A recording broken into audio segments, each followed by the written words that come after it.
Hi, my name is Karen Olege. I am a career strategist and coach. I am devoted to seeing working professionals getting the most of their career lives and living fulfilling, satisfying, and progressive career lives. If this is your desire, then you're in the right place.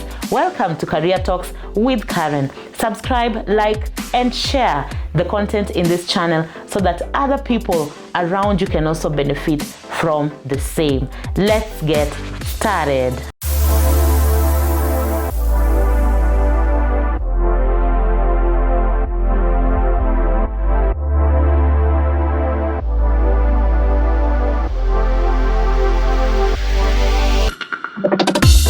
This is Career Talks with Karen. So today's episode, we are discussing the secret benefits that your organization or company has that you're probably not using because you don't know that it exists. So the key question is your salary all that your job has to offer you? Is there anything extra? Most of us, when we are negotiating for new jobs, we only negotiate for salaries.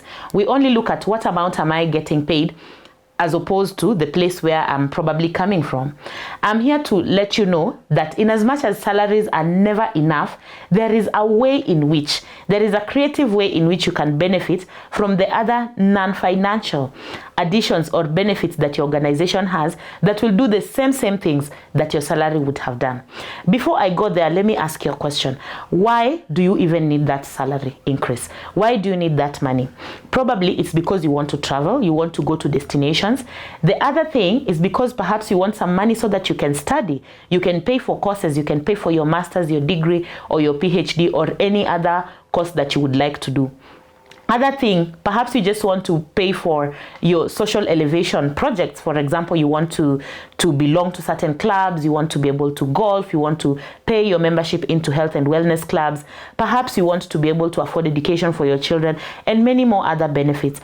I want to show you how you can actually get these very benefits from your organization without necessarily having the money coming into your pocket. So how do you get this more value? I'm going to give you just about 6 tips or 6 other benefits, and I will not be talking about the usual medical and pension because those ones you interact with on a day-to-day basis. What I'm going to talk about is those that are a bit more secret. So the first one that I will talk about is my all-time favorite, which is training budget. Most organizations, mid to large size organizations, have a training budget. Every year they allocate a specific amount of money to learning and development initiatives from the staff. And this covers anything from you taking a professional course, to an academic course, to a seminar, to a workshop that is work related, to an online course, to anything that is simply coaching, anything that is simply learning and development for you. I can tell you for sure, in all the organizations that I have worked in and sitting in HR and managing the training budget, most of the organizations only use up to 30% of their training budget per year. In fact, some organizations do as bad as using just about 5 to 10% of their annual training budget. And most of the time, even when you're going to do the budgeting and talking to the senior management at the end of the year, asking them for a budget for training, most of the time they push back because they ask you, are you asking for the money, yet the staff are not using it? The utilization perhaps for the previous year was just 10%. So why should you be given, or why should that activity be allocated all the funds that you're asking for? Simply because the staff of that organization do not take up learning and development. So training in itself is a very expensive affair. I have worked in organizations where people are able to be paid for masters, PhDs, degrees, diplomas, and such like. I have personally, in every organization that I have worked in, I have done a course in that organization. Actually, from the first organization that I worked for, I did an IT course, which was paid for by that organization. When I moved, I got to do competency test assessment certification by a South African firm, which was also catered for by the company that I worked in at that time.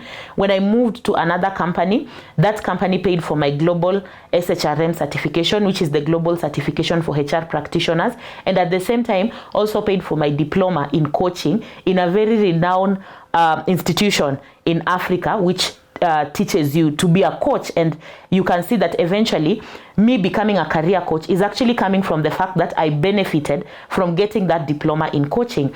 All these training opportunities, when I talk about them, they cost loads of money, and you all know that getting such kind of education costs you a lot of money, a ton of it. If you ask your employer to increase your salary, they may not do it. But if you ask for them to pay for your course, pay for a training, pay for a master's, pay for a certain professional course that is related to your career, they are most likely going to do it. So why wouldn't you ask for this? Why wouldn't you go to your HR, talk with your line manager, and have them approve for you to do a certain training? Some of it is in seminars and workshops. Your profession holds perhaps an annual seminar, somewhere in a certain location where all the professionals in that field gather and share information with each other. Why wouldn't you ask for an approval to go for such courses? And one thing that you will benefit from such training opportunities is that it's not like your salary which you spend it. Once you do a course, that knowledge sits with you, and it's something that you can add to your CV, and in fact it only makes you more competent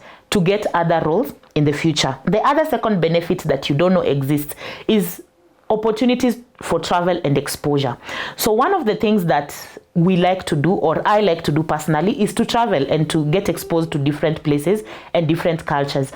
You would like to perhaps go to certain destinations. What you don't know is that if you have companies, if you're working for a multinational or an international organization that has offices in those destinations, you can actually also take that opportunity to travel to those destinations and do projects there. If there are any assignments that are happening in those locations, you can take the opportunity to go there, and that becomes how you travel.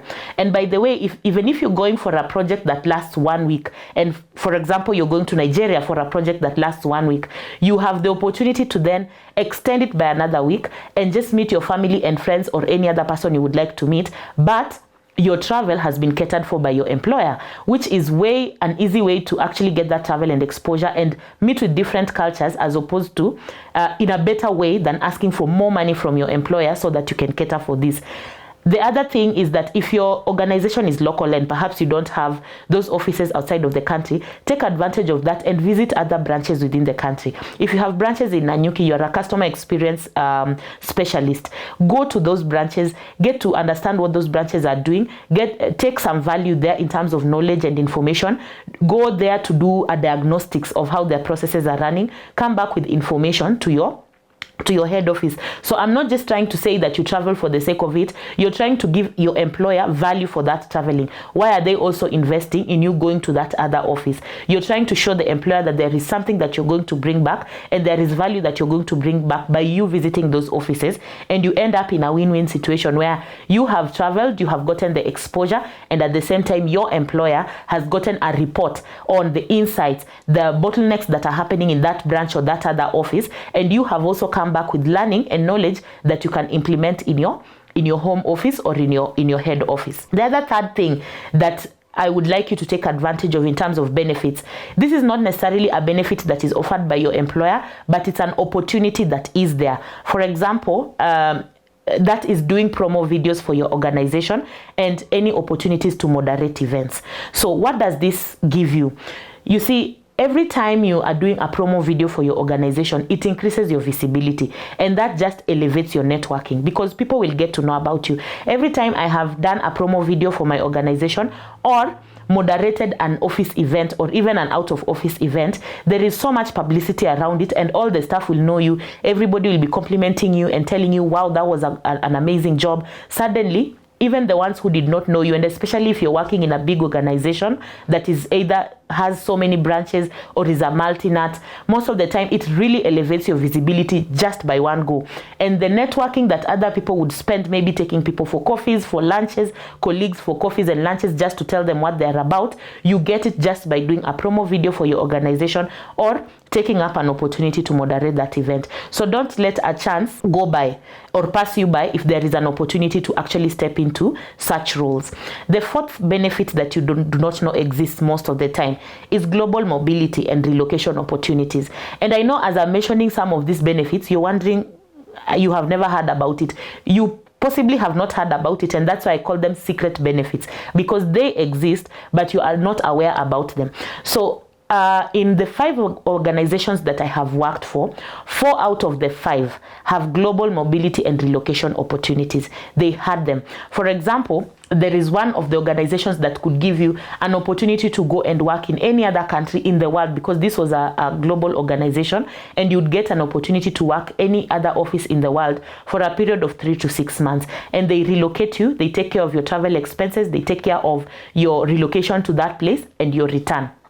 Now, such opportunities allow you to go and experience different cultures. They relocate you on the budget of the organization, and you're just able to go and increase your exposure out there.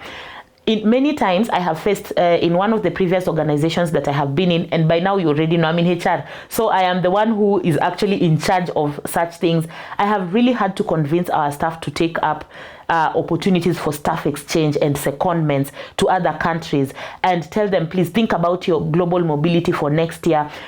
Select a country that you would like to go to, let the organization pay for you so that you can go there, interact with that office, get as much learning as you can from that office, come back with a report, share the knowledge, so that that office and this office where you're coming from are both benefiting.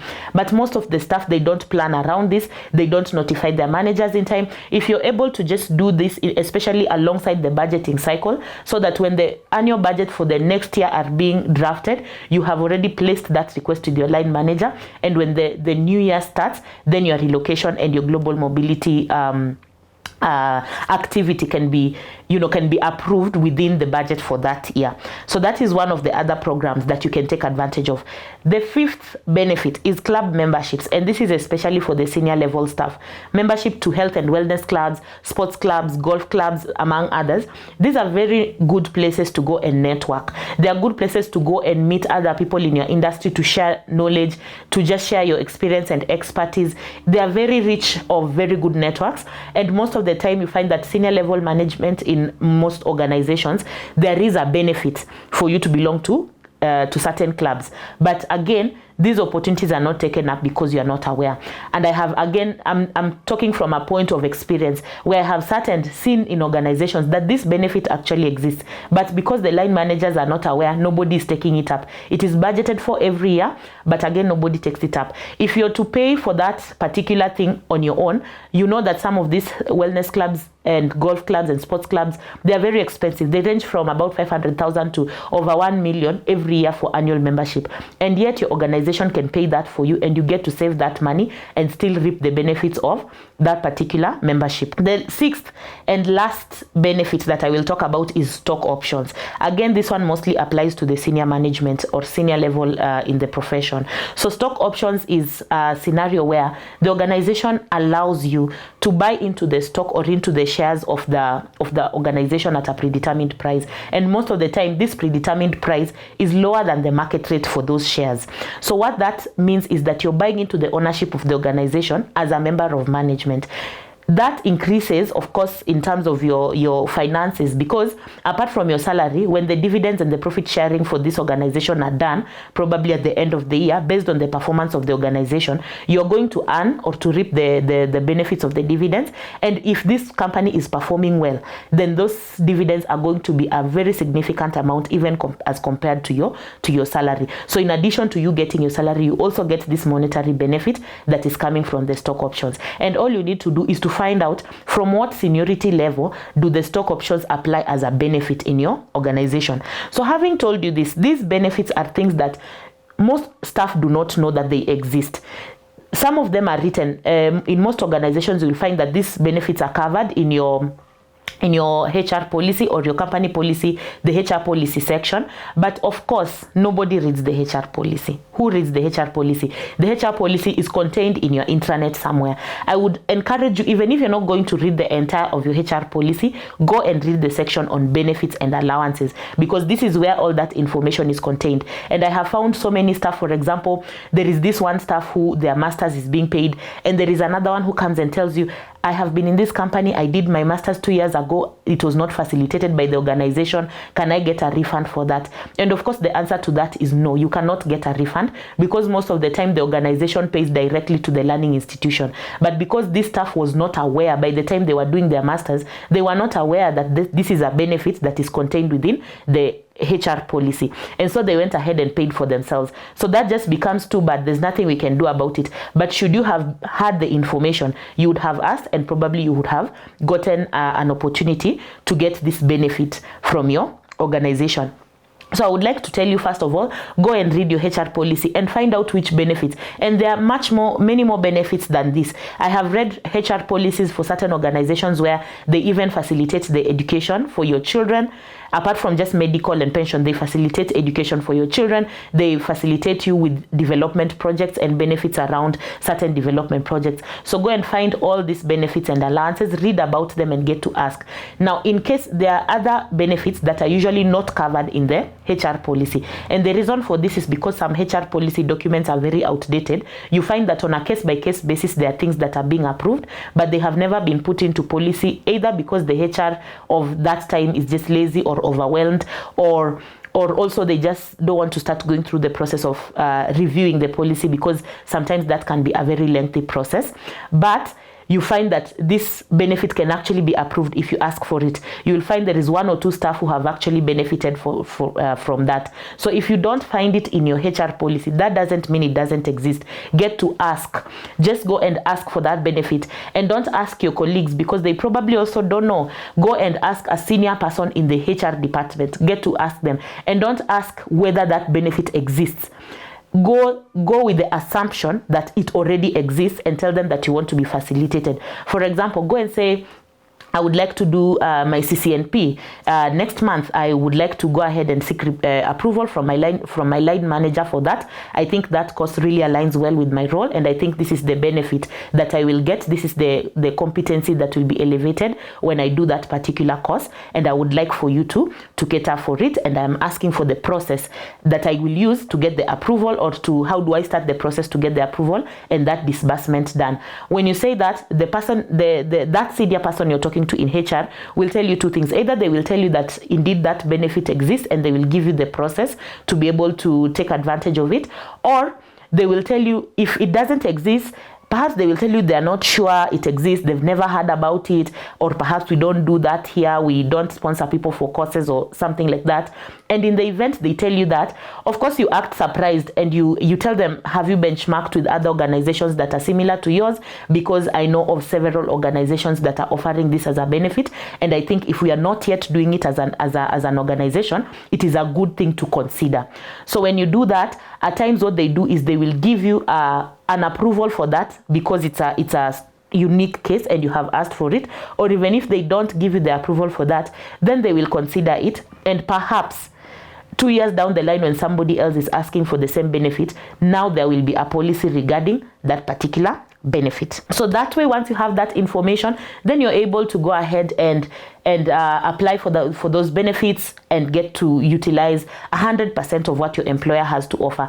If you do this, guys, you will realize that your employer can actually give you way more than your salary. Just as I had told you, for me, for all the opportunities that I have used to study in the organizations that I have been in, all the opportunities I have used for global mobility, to go to other countries and all that, if you accumulate it, it is way much more than the salary that I earn in that organization for a year. Yet when you ask for that salary increment, you will not be given, but you can still utilize some of these other benefits that exist. Most of the organizations will have a clawback policy. For example, when they pay for you a club membership, or they pay for you at a learning and development initiative or program, most of the time they will ask that you work for that organization for at least 2 years before you exit, or at least 1 year, based on what the policy says. And most staff, they don't want to be locked down by that clawback policy. So they say, I won't take the training, so that in the event I want to leave, I am not held back by that clawback. But you will find that you will still avoid the training program, and 1 year down the line, you will still be in that organization, which is just a loss to you. So the best thing is take advantage of that opportunity. If you get an opportunity that is more lucrative and you need to move, then the clawback will apply. But at that point, you have already benefited, in terms of you already did that course, and you are now already a more competent and a more skilled person. And in fact, it is just those opportunities that may even elevate you to getting your next opportunity. Ladies and gentlemen, that is all I had in today's episode. I hope that this content has been useful to you. If it has, please subscribe to this channel, like the content, share it to others of your friends and colleagues so that they can also benefit from the same content that you're benefiting from. See you in the next episode.